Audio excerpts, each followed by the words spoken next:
Hey, it's Camo for Nashville Access Facebook Live. Don't look at me like that. And we're sitting here at the Pie Wagon on Music Row with Sylvia. Hi. This is really cool. I was saying to you off camera that it's great to be interviewing people that were kind of starting their music careers at the same time I was starting in radio, and y'all were people I were playing and thinking, oh, that's a great song. Well, great. That's great that you played the music back then.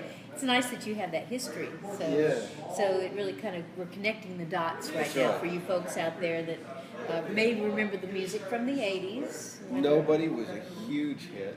Yeah. And when I bring up your name to people, everybody goes, oh, I know that song. I love that song. It's one of those ones that's lasted. Yeah, it's amazing the life of that song. My friends Kai Fleming and Dennis Morgan wrote Nobody and Snapshot and several of the songs that I had success with. And the staying power of a well-written song, and it's fun too. And the production was bouncy, and I was amazed that at the time a lot of very young children came to my concerts and loved that song. And so they did it at talent contests, and I understand it was a really big karaoke song. I'm not sure whether that's a good thing or a bad thing. Well, I think it's a good thing, actually. Karaoke is the Japanese word for if you can't sing, you shouldn't be drinking either. Oh, I don't think that's what it really means. So that was 1983? 82. 82. 82. So here we are a couple of years later, and you've got a brand new record out called Sylvia, It's All in the Family. There it is there. And I've listened to Every Time a Train Goes By. What a cool song. And it's such, if all people have remembered of you as that stuff, to hear this is really different. It's very much acoustic. It's fun. You know, it's got a fun feel to it. Every Time a Train Goes By is actually a true story. It happened to me when I was 3 years old. I was living in Camo, Indiana, where I was born and raised, and we lived in a trailer park. Our trailer was on the corner lot. Our front door was about 30 feet from the train track. So when that train went by, everything shook and rattled. I mean, it felt like an earthquake, really. And so if I was outside playing or wherever I was, I would run and hide. It was scary. And then one day I'm hiding and I realized, wait a minute, every day I do this, loud noise stops, I go out, everything looks exactly the same. So what's the deal? So I got curious. I became curious. So the next time the train came by, I said, I'm going to plant my feet and just face it.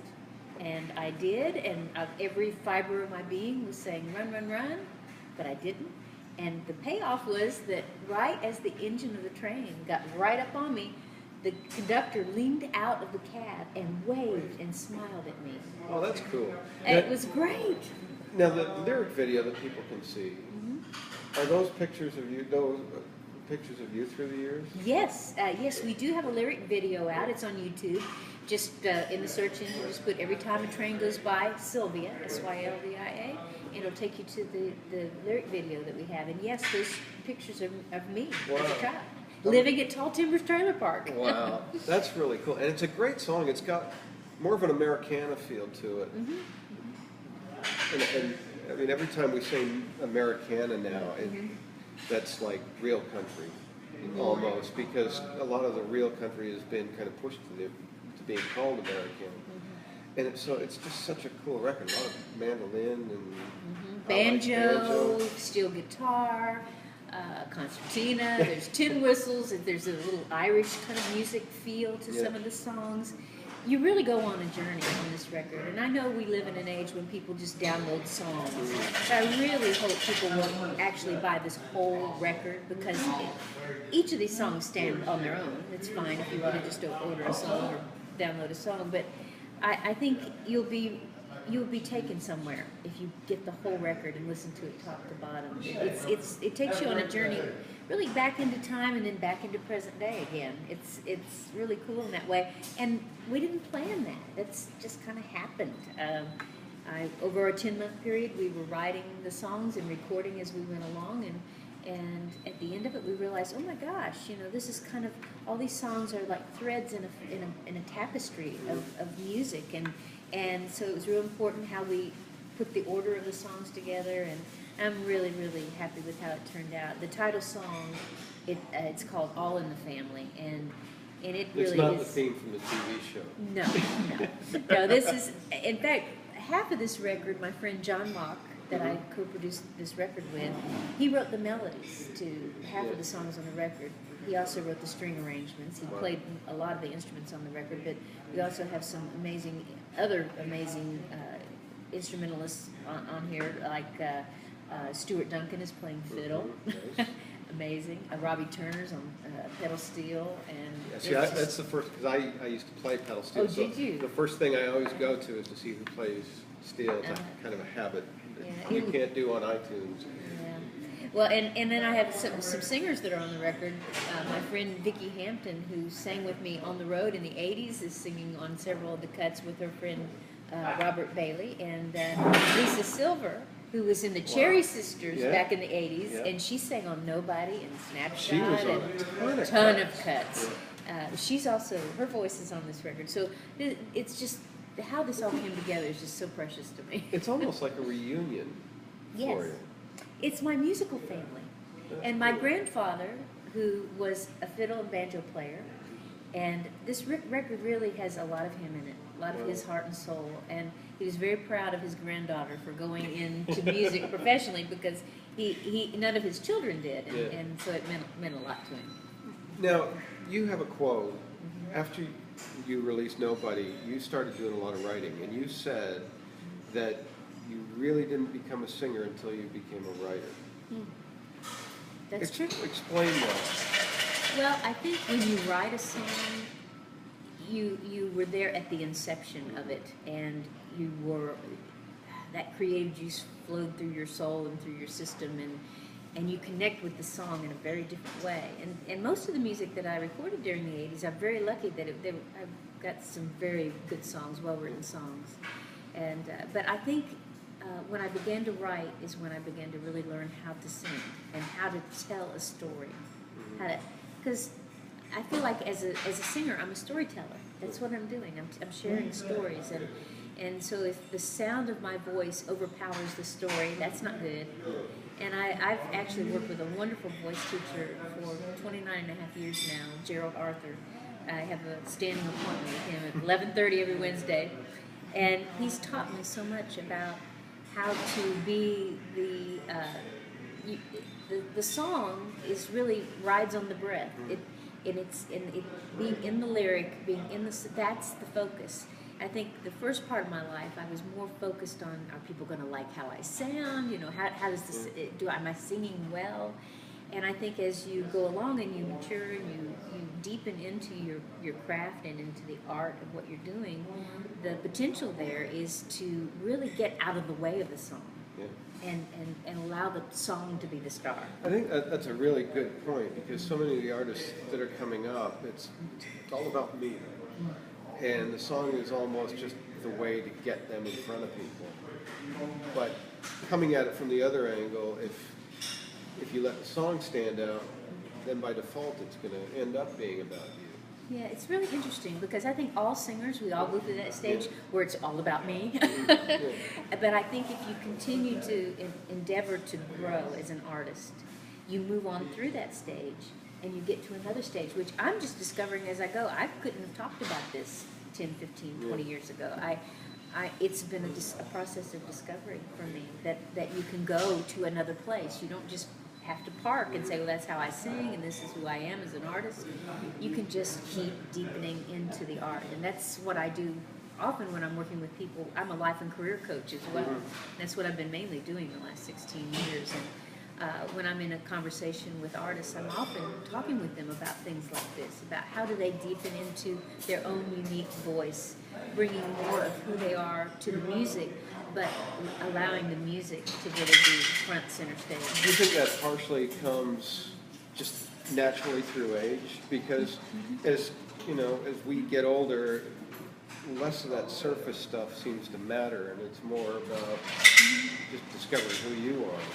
I think for a lot of us that happens, but sometimes you can get stuck in a stage where you're very disillusioned. Like, because every good thing has a beginning, a middle, and an end. You know, success in the music industry that I had in the 80s, it had a beginning, a middle, and an end as far as the big spotlight on RCA.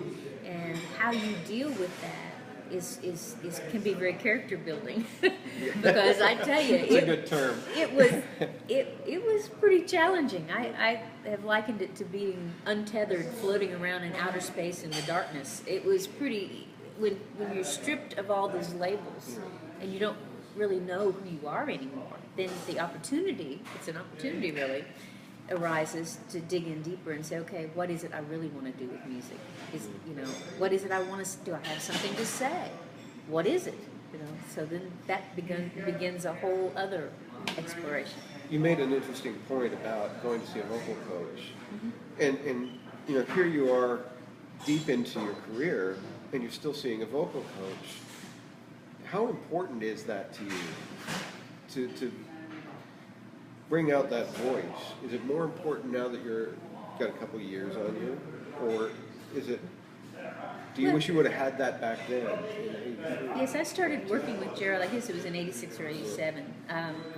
And that's when I think I had some natural ability, but I didn't have any conscious knowing of what I was really doing. So I highly recommend anyone who sings professionally, or even somebody who just loves to sing and wants to know their voice better, go see someone that you trust. And I think Gerald Arthur is not your typical voice teacher.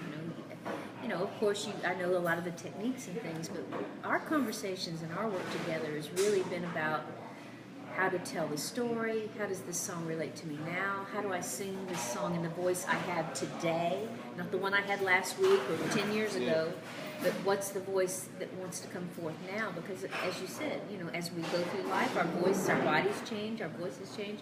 And I'm really glad that I've had and continue to have this time with Gerald to stay in touch with my voice and keep allowing it to grow and move and change as I do. I think the first I ever remember an artist talking about going to a vocal coach was Larry Gatlin, back after he'd had a huge, that first run of big hits.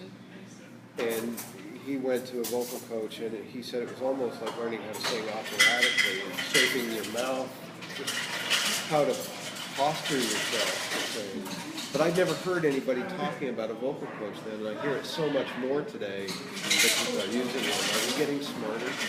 Oh, I'm sure we're probably getting smarter, wiser, deeper. And every vocal coach is different. And I think in my case, working with Gerald, he meets everyone exactly where they are. And if he was working with an operatic type singer, he would work with them in a very different way than he works with me. So, I know techniques to get me in touch with my voice so I'm not straining my vocal cords and stuff like that. But honestly, that was early on, and I can go to those things if I'm having trouble hearing and I'm needing to use a technique to get me where I'm not hurting myself. But really, we're talking about things that are, for instance, I'll sing a song and Gerald will say, well, what's that first verse about? Talk to me about what that's about. And he may have asked me that question many times through the years. It may be a song I've worked with him on for a long time. And I'll be surprised to learn that my feeling and what's going on in that first verse is very different than it was 2 years ago or 5 years ago. So it brings it up to date. And that's the kind of work I do with him. It's like bringing this music or whatever music that I'm singing into this moment, catching it up with all of my life experience, which is always already there in your voice anyway, but you're bringing awareness to it, and what you bring awareness to, you bring life to. It becomes energized. Almost like being back in school again, where the teacher's saying, "Now, what does the line of that poem mean?" So there's almost a psychology there, but it's an education. And so then you go back and you sing that verse with this awareness, and everything comes online. You don't have to worry about pitch. You don't have to worry about it. You are in the story. It is almost like magic. So I highly recommend to all singers, especially if you're singing professionally, find somebody you trust to work with and go on that journey with you to continue to grow as a singer. We all can do that. Let's go back to the record, because I think this is really cool. You've been doing the life coaching for the past little while. What made you say, it's time, I want to go do a record again? Well, I went through a pretty tough time in the last couple of years. About a year and a half ago, I went through a divorce, and it's, this is just my nature. I tend to, gotta hear, sorry. I tend to look at everything as an opportunity. That doesn't mean I push away the grieving. There was a lot of sadness and a lot of grief and a lot of tears, and it lasted for several months, and I still have occasional sad days. But I really wanted to say, okay, my life is kind of at a level Yeah. playing field again. Okay, how do I want to envision the next chapter of my life? And when I began really in earnest being still and asking that question and not trying to think my way into the answer, what began to waft up very gently was, I think I'm going to make another record. It was just very gentle. And then like the next thought was, ooh, I'd like to have my grandpa's fiddle and his banjo on this record. Because I've always been curious what those instruments sound like. And I inherited them. It's my father's father, Connie D. Kirby. So I wanted the voices of those instruments on the record. That's where it started. And it really shaped the production of the record. It shaped the songs that we ended up writing. My grandfather's influence is very heavy on this record. Light on this record, I should say. It's not heavy. But I just feel his presence, his smile. I just feel him smiling on this music, because I've connected the dot of the musical lineage in my family with him and with my grandmother's brothers who also played music. Did you have an idea, I guess when you say, okay, I want these particular instruments on the record, that almost dictates the sound, the direction you want the music to go. Is that what happened, or did you consciously say, I want it to be a much more rootsy sounding record and go that way? Well, Camo, there was not very much thinking involved in this record. No planning, no thinking, just like, oh, that thought wafts up, then you take action on that. I met Bobby Tomberlin. We started writing together. We started talking about where we are in our lives. These songs that I co-wrote with him are just natural expressions of the things that we were thinking about, feeling, talking about. This record is very present moment. It was everything that was written, even though there's an old, you're looking back through history through some of it, but it's doing it with a lot of presence right now involved in it. Yeah, I think when I listened to the first track, I think I got that feeling right off the bat that yes, I'm looking back, but I'm also saying this is who I am now, and watch out, because there's another train coming. There's always a train coming. And Sylvia's driving this one. And trains, as we find out from that song, are wonderful things, and the people that drive those trains are amazing. I wish I could know who that conductor was who leaned out of that cab that day and waved and smiled at me, because it's had such an impact on my life. I mean, that's my life, of facing whatever challenges, and everybody. I mean, I don't have any different challenges really than anybody else does. We all have faced very tough things that are very scary at different times in our lives, and to endeavor to face it head on without pushing against it, but just being curious and saying, okay, here I stand, I'm paying attention, I don't know what's going to happen, but here I am.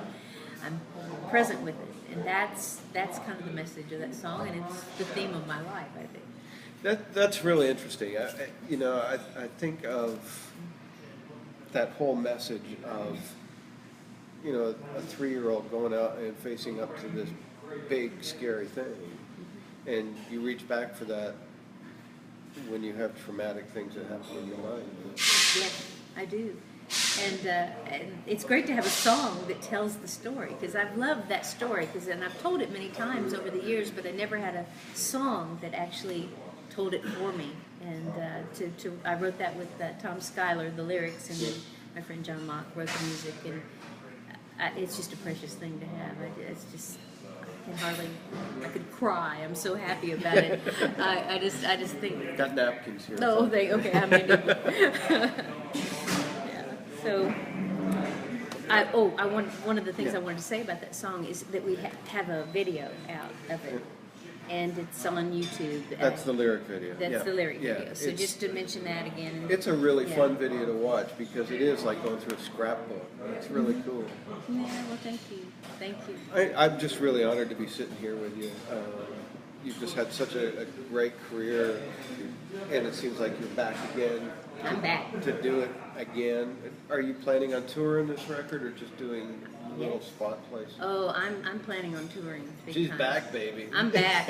I have been touring actually already this year. Good. As we were recording the record and as we were recording it and writing the songs, I would be introducing those new songs to the audience, and I've been amazingly surprised at how people are very anxious for this record, and that makes me happy. Of course, when I do a show, I'm kind of weaving in the songs from the 80s and paying homage to the things that brought me to the stage today, and then introducing this new music, which is just a joy.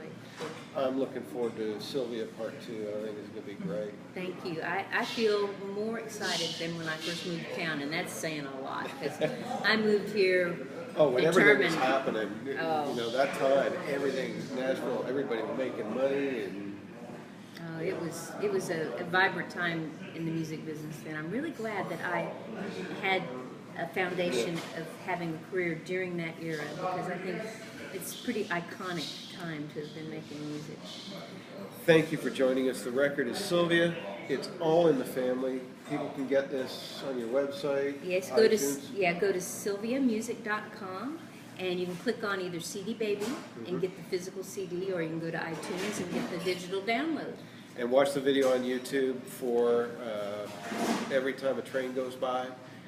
It's a great record. Thank you. And I can't wait to go home and put it on. Good. Thank you for joining us. It's a real Thank pleasure. you, Camo. Great talking with you. Great talking to you too. See y'all. Say hi to Bye. Sylvia. Bye.